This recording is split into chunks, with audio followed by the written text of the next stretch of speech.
Victor Yugo نے دو بہت خوبصورت ناول لکھے، لا میزریبل اور ہنچ بیک آف ناٹر ڈیم، اور دونوں اس وقت کلاسکس ہیں۔ ہنچ بیک آف ناٹر ڈیم پر تو ہم بہت ہی خوبصورت پیش کر چکے ہیں پروگرام۔ آج باری ہے دا لا میزریبل کی۔ تو الطاف صاحب، اس ناول کے بارے میں آپ کیا کہتے ہیں؟ کس حوالے سے فاروق صاحب؟ پہلے تو اس کی کہانی اگر آپ ہاں، مختصر یس، بتائیں۔ Let me tell you the summary of this novel. This novel is divided into two parts. Part 1 Volume 1 اور Volume 2 دو والیوم ہے۔ بڑا لینتھی ناول ہے، وکٹر ہوگو نے اس کو لکھی ہے۔ اس کا نام ہے دی میزریبل، لا میزریبل۔ فرینچ میں لا مینز دا، میزریبل دکھی لوگ۔ تو اس میں ایک اس کا جو پروٹوگونسٹ ہے ژان ولژن، اس کا جو ہیرو ہے، کرمنلائز ژان ولژن کیا کرتا ہے کہ اسٹوری بگنز لائک دس کہ ژان ولژن ایک دن اپنے ایک بیوہ، اس کی بہن ہے، اس کے بچوں کے لیے وہ جا کے ایک روٹی کا ایک ٹکڑا چرا لیتا ہے۔ جب روٹی کا ٹکڑا چرا لیتا ہے تو یہ پکڑے جاتے ہیں۔ جب پکڑے جاتے ہیں دین ہی واز سینٹینس، معمولی قید ہوتی ہے، بہرحال یہ اٹیمپٹ کرتا ہے کہ کوشش کرتا ہے کہ فرار ہو، پھر پکڑا جاتا ہے، پھر اٹیمپٹڈ ٹو اسکیپ۔ یہ 19 سال جیل میں ہے۔ اب یہ جو ہیرو ہے ژان ولژن، یہ انتہائی طاقتور، انتہائی فزیکلی ویری اسٹرانگ مین۔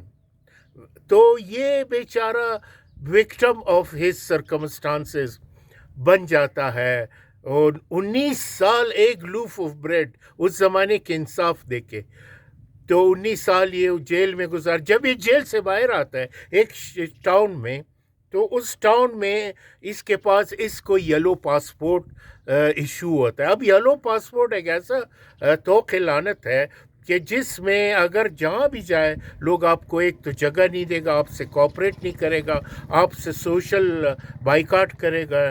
تو یہ رات کو پہنچتا ہے، وہ سخت سردی ہے ایک ٹاؤن میں، کوئی اس کو لینے کے لیے تیار نہیں ہے۔ جب ان کو پتہ چلتا ہے کہ ایز این ایکس کنوکٹ، یہ سابقہ مجرم ہے، یعنی سزا یافتہ ہے، تو یہ رات اسی طرح گزارتا ہے۔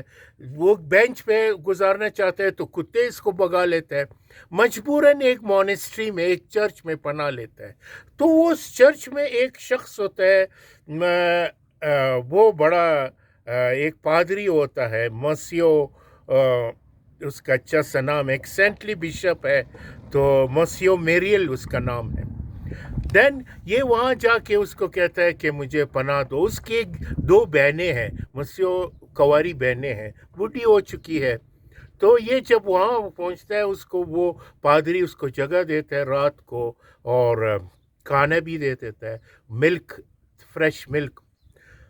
آدھی رات کے وقت، کیونکہ یہ 19 سال جیل میں رہے، ایک کرمنل مینٹیلٹی یہ ڈیولپ کر چکا ہے، یہ کیا کرتا ہے، اس کی پہلی نظر اس کے سلور کینڈل سٹک جو ہے نا، وہ جو چاندی کے بڑا قیمتی ہوتا ہے، اس پر اس کے نظر پڑ جاتی ہے۔ یہ اس کو آرام سے جمع کر کے اس کو بڑا اپنے جو اس میں ڈال دیتا ہے، اور آدھی رات کوئی وہاں سے فرار ہو جاتا ہے اس بشپ کے گھر سے۔ ارلی ان مارننگ جب ان کی بہنیں آ جاتی کہ اس کو ناشتہ دیکھتا ہے کہ کمرہ خالی ہے، سلور سٹک غائب ہے، تو یہ بشپ کو اطلاع دیتا ہے کہ دیتی ہے کہ اس کی بہن کہ وہ جو مہمان تھا وہ تو لوٹ لاٹ کے چلا گیا۔ یہ ہنس جاتا ہے، بولتے ہیں اس کے چیز تھے، اللہ کی چیزیں ہیں، ہمارے اور آپ کے تو بڑا نیک آدمی ہے، یہ ہمارے تو ملکیت تو نہیں ہے، لے جانے والے لے جاتے، لے جاؤ۔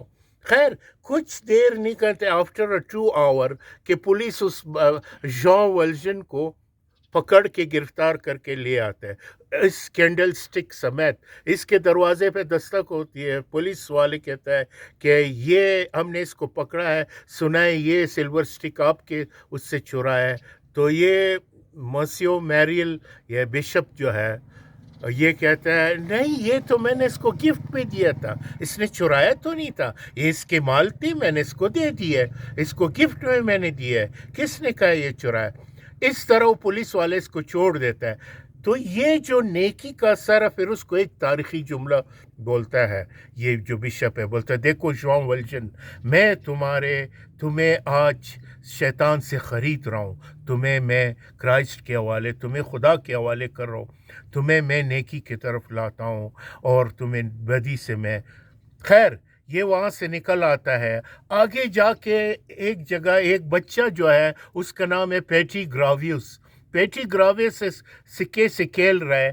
یہ چونکہ کرمنلائز ہے، اس کے ایک ذہن بن چکا ہے، یہ اس کے سکے پہ پاؤ رکھتا ہے۔ وہ بیچارہ بولتا ہے میرا سکہ دو، یہ اس کو نہیں دیتا، اس کو ڈانٹ کے وہ بھاگ جاتا ہے خوف سے، یہ اس کے سکہ اٹھا لیتا ہے۔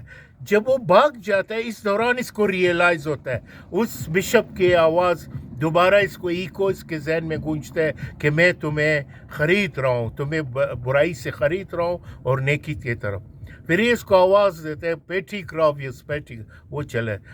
دین کیا ہوتا ہے کہ یہاں سے ایک ٹویسٹ لیتا ہے یہ ناول، جان ولجن کی زندگی بدل جاتی ہے۔ یہ پھر اپنے ساتھ ایک عہد کرتا ہے کہ میں کرائم نہیں کروں گا، برائی سے دور رہوں گا۔ پھر یہ جا کے بڑا محنتی ہے، طاقتور آدمی ہے، محنت کرتا کسی اور ٹاؤن میں جاتا ہے، وہاں پہ یہ کاروبار میں بہت نام کما لیتے ہیں اور وہاں پہ یہ ایک میئر بن جاتے ہیں۔ وہاں پہ ایک اور نام سے اس کے پہچانے جاتے ہیں، اپنا ایک سوڈو نام رکھتا ہے۔ تو یہ کیا ہوتا ہے، اس کا نام ہے موسیو میڈلین، اپنا نام رکھتا ہے۔ اب ایک شخص ہے، ایک اور کردار اس ناول میں آتا ہے، اس کا نام ہے جوارٹ، JAVERT، جوا ایک پولیس انسپیکٹر ہے۔ وہ اس کو پتہ چل جاتا ہے کہ ایک اس شہر میں ایک آدمی آیا ہے، موسیو میریل کے نام سے اپنا نام رکھا ہے، تو اور یہ میئر بنا ہے، لیکن یہ ایک اس کا ریکارڈ جو ہے سابقہ، یہ ایک ایکس کنوکٹ ہے، یہ کرمنل ہے، وہ اس کے پیچھے وہ بڑا ڈیوٹیفل آدمی ہے۔ اس کے بابت پھر آگے جا کے میں بتاؤں گا کہ جوارٹ کی کیا وہ ہوتا ہے۔ اینی ہاؤ یہ وہاں پہ ہوتا ہے، وہاں پہ کاروبار کرتا ہے، بڑا میئر بنتا ہے۔ تو یہ جو جوار ہے، یہ پولیس انسپیکٹر، یہ بھی اس میئر کے تابع آ جاتا، لیکن وہ اس کے آرڈر کو مان تو لیتا ہے، لیکن دل سے کہتا ہے کہ تم ایک بہت بڑا کرمنل ہو، کسی دن تو میرے ہاتھ میں آ جاؤ گے۔ اینی ہاؤ کیا ہوتا ہے کہ اسی شہر میں، اسی قصبے میں ایک خوبصورت عورت ہے، وہ بیچاری بہت دکھوں کی ماری ہوئی ہے، اس کا نام ہے فانٹین جو ہے کسی سے عشق کر لیتا ہے، اس سے ایک اللیجیٹمیٹ چائلڈ، ایک بچی پیدا ہوتی ہے، اس کا نام ہے کوسیٹ جو ہے بہت خوبصورت بچی ہے، وہ اس کو سنبھال نہیں سکتی ہے، یہ اس کو اٹھا کے ایک اور شخص ہے مسیو تارنیڈیر کے حوالے، وہ ایک ان کیپر، اس کے 2 اپنے بچی ہے، بڑا لالچی ہے مسیو تارنیڈیر، اس کے حوالے کے اس کو سنبھالو، وہ اس سے کرایہ لیتے اس کو اپنے سنبھالنے کا۔ لیکن یہ بیچاری فانٹین جو ہے فیکٹری میں کام کرتی ہے، بہت دکھ کا مارا، بہت اس کی جو سو کالڈ شوہر ہے اس کو دغا کے بھاگ جاتی ہے۔ یہ اپنی بچی کی زیادہ تر فکر، وہ جو بھی کماتی ہے وہ اپنے بچی کے لیے، تارنیڈیر انتہائی لالچی آدمی ہے، وہی کہ اس کو اس خوبصورت سی بچی کے بلیو آئیز، اتنے گولڈن ہیئر، بہت خوبصورت، اس کے پر ظلم کرتی، اس سے کام لیتی ہے اور پیسے بھی الٹا لے یہاں پہ تو مسیو جو ہمارے جان ولجن ہے، ہیرو جو میئر بنا ہے، یہ اس کو پتہ چل جاتا ہے کہ یہ خاتون بڑی دکھی ہے اور یہ مرنے کے قابل ہے، وہ اتنی دکھی ہے، اتنے غریب ہو جاتی ہے، وہ ہر وقت تارنیڈیر اس سے پیسے کی ڈیمانڈ کر لیتی کہ پیسے بھیجو تمہاری بچی کے، میں نے سنبھالنا ہے وغیرہ۔ پیسے اس کے پاس کہاں سے آئے؟ یہ ایک دن